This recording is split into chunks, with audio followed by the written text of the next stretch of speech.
After all the shadow boxing talk, he can trade period. The curtain comes back today. It's on, it's open, and it runs through until next Wednesday. So the 28 trades completed last year. Hopefully we can get somewhere near 20 this year. That seems to be the widely held belief, given the state of play we find ourselves in, of course. And we'll come back to that, actually, and how clubs might be navigating it just before I leave you. But I want to start at Hawthorn. And Big Segs, John Ceglar, who is looking for a new club as Hawthorn's rebuild gathers some steam, guys. So Segler is contracted until the end of next year, the last year of a 3-year deal he signed in 2019. But he's been asked to explore opportunities elsewhere. He's 30 years of age. He did finish the season on fire, but he now looks likely to make way as Sam Mitchell hunts that stronger foothold in this year's draft. So the Hawks have got picks 5, 21, 24, and a couple of later picks, 56 and 62. But they've been bullish about their desire to replenish their stocks any way they can. Now, the Hawks also, though, they've got an interest in the opportunity-starved Collingwood big man Max Lynch, who is 23, because unlike Hawthorn, Collingwood is chasing later picks in the draft to absorb that early bid on Nick Dacos. And Segler, for his part, he lost his place in the second half of the year to that emerging ruck down there, Ned Reeves. Skipper Ben McAvoy going as strong as ever. So Segler's the one to make way at the moment, and he's got some currency as well. He monstered Sydney in round 13, that incredible game where he had 19 contested possessions, 11 clearances, 35 hitouts. And across his last 5 games, he performed really strongly. And we know there's a lot of clubs in the market for a ruck at the moment. Saints, Dogs, Brisbane. So what does Segler's availability mean for Brisbane, who have shown interest in Levi Casbolt, Darcy Fort, Mason Cox?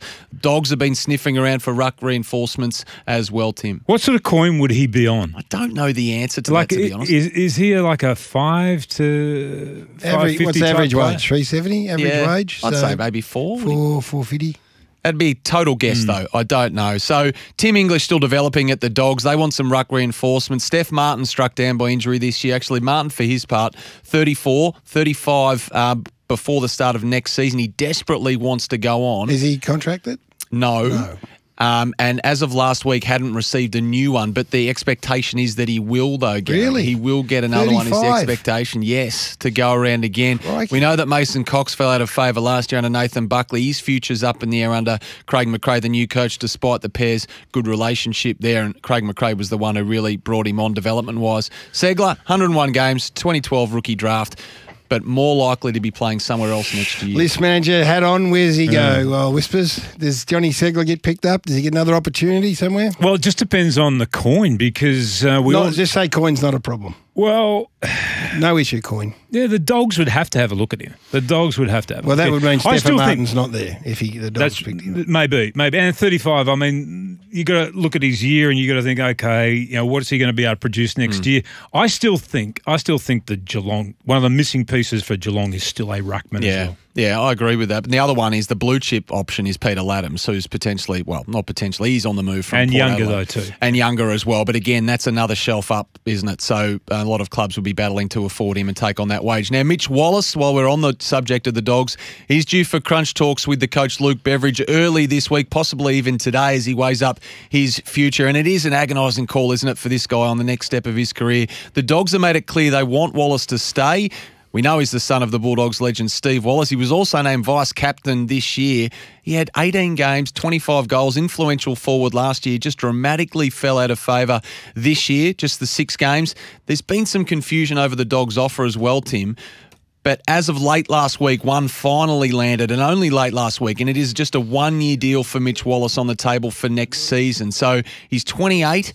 Might really depend if the interest is strong enough from elsewhere to see if he goes or not. If I'm Mitch Wallace's manager and you're contemplating the move, I'm just saying, okay, we don't move, we don't go anywhere, Mitch, unless you really want to go, unless the coach can say and guarantee, not even a guarantee, but a coach can put their arm around you and say, you are part of what we're trying to build in our midfield. We're not guaranteeing you a spot in the midfield, but I want you and I want you to play in the midfield.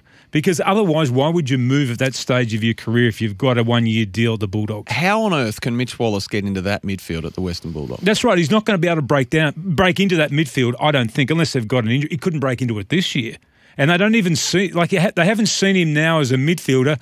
If you cast your mind back for 2 years, 2.5 years, they haven't seen him as a midfielder.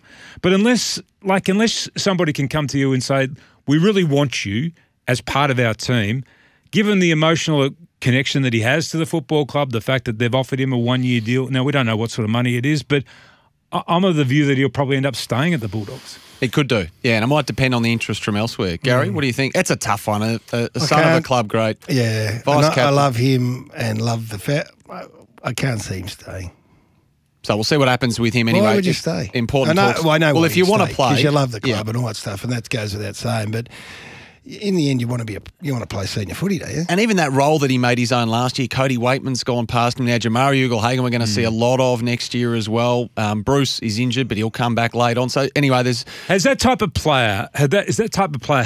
they shuffled down the pecking order in terms of their desirability for a club to get that type of player? Like an inside midfielder? The inside mid. There's just so many of them available at the moment. Yep, and speed. Every recruiter or list manager you speak to, they want speed around the ball, and all these guys that are on the market at the moment, your Dunstons, your Constables, your Wallaces. It's a good time to be a ruckman like Johnny Ceglar. Or even Levi Casbold, who was cut adrift from the Blues, could get a new home. But if you're an inside midfielder, you're up against it a bit. Would the Suns look at him as an injection of the Suns are character? They're chock-a-block, the Suns, with their list, the re-signings they've made. They're at absolute capacity at 38. They're shuffling guys off onto the rookie list to get Marby or Chol and the like in. So just on the Suns, we did speak last week on Trade Radio about this unprecedented salary dump trade, given difficulties many clubs are finding themselves in, given the pay deferrals and the reduced salary cap. Now, some clubs have not only been discussing trading players out to ease cap pressure, but even attaching picks to those players to help convince rivals to take the player on and the wage that comes with them. Now, we were speaking generally, we didn't have specifics, but the AFL website reported one example over the weekend involving Gold Coast, who have been forced into paying above market rate to keep players in recent times, and North Melbourne, and it's Darcy Macpherson, who they might well ship off to North Melbourne, and the agreement is that now that Gold Coast have got pick 19, is that ongoing concession that they had to get approval for this year, that they would send Darcy Macpherson under one scenario and pick 19, which North Melbourne would really like, as long as North Melbourne stumped up the wage for Darcy Macpherson.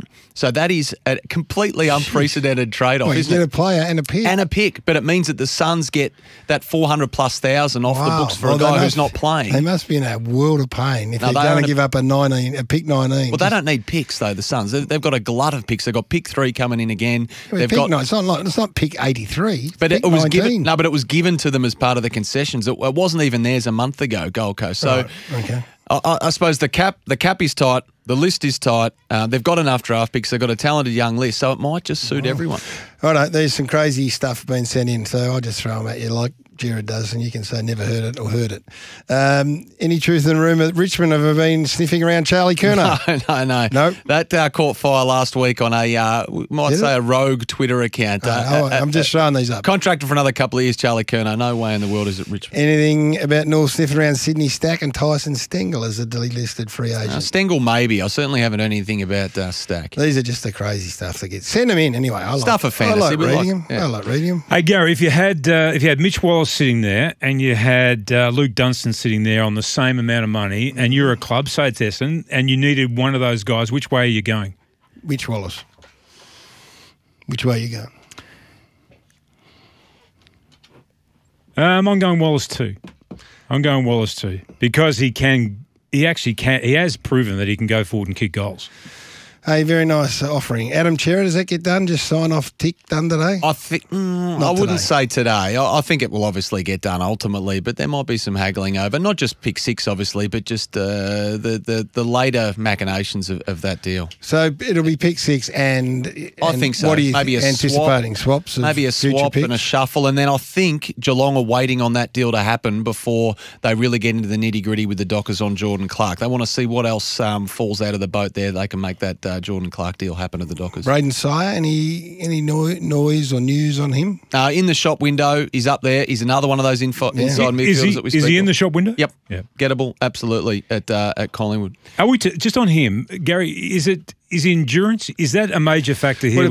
It would appear. As you know, I was very bullish on him, and he came and played some fantastic footy for about 12 or 14 weeks, got injured, and then has been sort of given opportunity to come back in, but he can always find the footy. But I think it's what he does with it, and obviously some spread and covering the ground, all those issues. So Jack Gunston's name had been thrown around for a while. What are we hearing there? Anything? And Tom Mitchell as well. Look, at the moment, I guess they're those players that sit in that area where they're in their late 20s. They've got unbelievable currency, obviously. And yes, Tim? I just want to go to the back page of the Herald Sun this morning, and this is a direct quote from Richie Vandenberg. We are looking at trading picks, future picks, current picks, salary cap movement, players.